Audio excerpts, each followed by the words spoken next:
आऊज़ुबिल्लाहिमिनश्शैतानिर्रजीम बिस्मिल्लाहिर्रहमानिर्रहीम। मैं हूं सरदार आमिर ज़हीर एडवोकेट और आप देख रहे हैं मेरा YouTube channel house of justice. वैसे तो अक्सर इस तरह देखने में आता है कि प्रॉपर्टी की ख़रीद और फ़रोख्त के वक्त जो भी माहिदा किया जाता है वो तहरीरी होता है, लेकिन फिर भी कई जगहों पर ऐसा देखने में आया भी है कि कई लोग जो प्रॉपर्टी की ख़रीद और फ़रोख्त का माहिदा करते हैं, बयाना देते हैं, तो वो ज़ुबानी भी कर देते हैं। तो ये जो ज़ुबानी माहिदा होता है इसको साबित करना बहुत मुश्किल काम होता है कि कोई भी आदमी अगर फ़र्ज़ किया एक ज़ुबानी माहिदा करता है और दूसरी जो चीज़ है वो पेमेंट की जाती है, वो भी अगर वो कैश में करता है, तो फिर तो ऐसे माहिदे को साबित करना बहुत ही मुश्किल काम होता है, क्योंकि ना तो उस सूरत में आप पेमेंट साबित कर सकेंगे और ना ही आप उस ज़ुबानी माहिदे को साबित कर सकते हैं। क्योंकि आप बेशक गवाह भी उसमें पेश कर दें, 2 गवाह, लेकिन जब वो कोर्ट में हाज़िर होंगे उन पर जिरह की जाएगी। अगर दीवानी का कोई अच्छा वकील हुआ तो इस जिरह में वो उनसे बहुत सारी ऐसी चीज़ें, ऐसी मिस्टेक्स करवा देगा जिससे वो सारा केस ख़राब हो जाएगा। तो आज का बेसिकली इस वीडियो का मकसद ये था कि एक भाई ने मुझसे ये सवाल किया था कि किसी आदमी ने उसके ख़िलाफ़ केस कर दिया है कि मैंने उसे प्रॉपर्टी बेची है और ये जो पेमेंट हुई है वो भी कैश हुई है और जो मायदा है वो भी ज़ुबानी हुआ है, तो मेरे लिए क्या इसमें कोई ख़तरे वाली बात है? हालांकि ऐसे हुआ नहीं है, ना तो मैंने प्रॉपर्टी बेची है और ना ही मैंने कोई पेमेंट वसूल की है। तो स्पेशली उस भाई के लिए मेरी ये वीडियो है, क्योंकि उसने मुझे रिक्वेस्ट की थी कि एक वीडियो बना के मैं उसको डिटेल से समझा दूँ। जब भी आप प्रॉपर्टी की ख़रीद व फ़रोख्त करते हैं, सबसे पहले स्टाम्प लिया जाता है और उस पर एक मायदा तहरीर किया जाता है जिसे एग्रीमेंट टू सेल कहते हैं।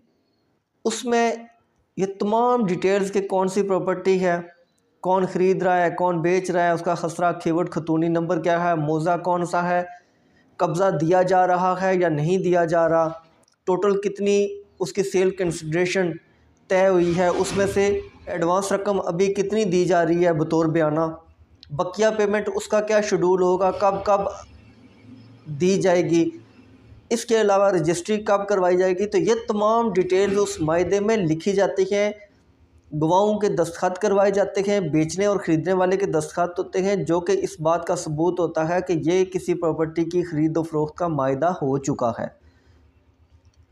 और उसमें अगर कोई भी पार्टी उस मायदे की ख़िलाफ़ वर्जी करती है तो दूसरी पार्टी फिर कोर्ट में जाके उसके लिए दावा कर सकती है कि इसको फुलफ़िल करवाया जाए। लेकिन जहाँ पर इस तरह का कोई मामला हो कि किसी पार्टी ने एक झूठा दावा कर दिया हो कि मैंने फ़लाँ बंदे से ये प्रॉपर्टी ख़रीदी थी और उसके बदले में मैंने इतनी पेमेंट उसको बतौर बयाना कर दी थी, और वो जो पेमेंट की है उसको भी क्लेम वो ये कर रहा है कि वो सारी पेमेंट उसने कैश की थी। नंबर 1, जो ज़ुबानी माहिदा होता है उसको साबित करना बहुत मुश्किल होता है। उसके लिए आपने 2 गवाह लाने हैं। जब 2 गवाह आएंगे तो डेफिनेटली जो एक जिस केस की बुनियाद झूठ पर होगी, आप उन गवाहों को जितनी भी तैयारी करके कोर्ट में लाएंगे,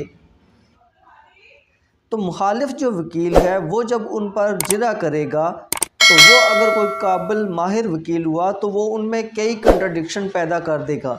एक आदमी कुछ कहेगा, दूसरा कुछ कहेगा, क्योंकि अब जो तैयारी करवाने वाला है उसको नहीं पता कि दूसरे वकील ने किस एंगल से किस तरह के क्वेश्चन पूछने हैं, तो वो बहुत सारी उनको आपस में कंट्राडिक्शन पैदा करवा के आपके केस को वैसे ही खारिज करवा देगा।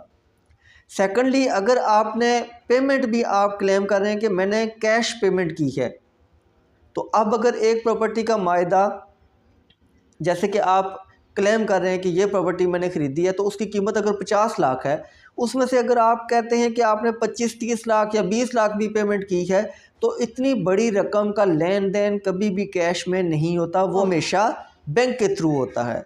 तो इसलिए सेकंडली जो आपकी बड़ी मिस्टेक है, जो ये कर रहे हैं क्लेम कि मैंने कैश पेमेंट ही की है, तो ये भी आपके केस को डाउटफुल करता है।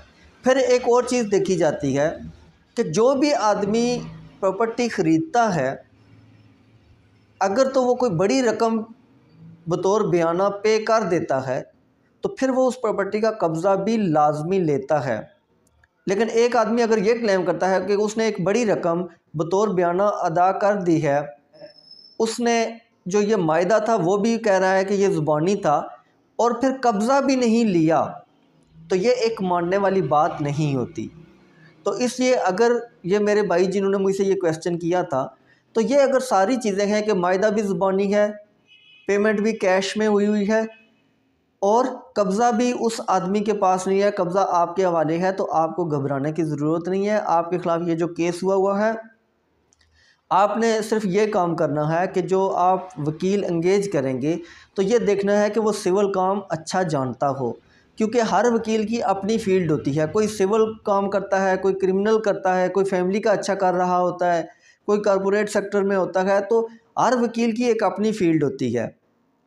अक्सर लोग क्या गलती करते हैं कि वो कहते हैं कि ये जो वकील है ये सारे काम करेगा, ऐसा नहीं होता।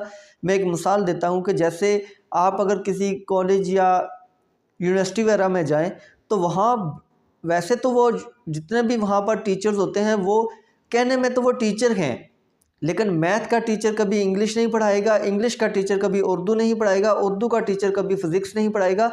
हर एक की अपनी फ़ील्ड होती है, अपना सब्जेक्ट होता है जिसमें वो माहिर होता है। सेम इसी तरीके से वकीलों की भी अपनी अपनी फ़ील्ड्स होती हैं। एक वकील जो अच्छा सिविल लॉयर है वो कभी भी क्रिमिनल काम अच्छा नहीं करेगा, या जो अच्छा क्रिमिनल लॉयर है वो कभी भी अच्छा सिविल लॉयर नहीं होगा।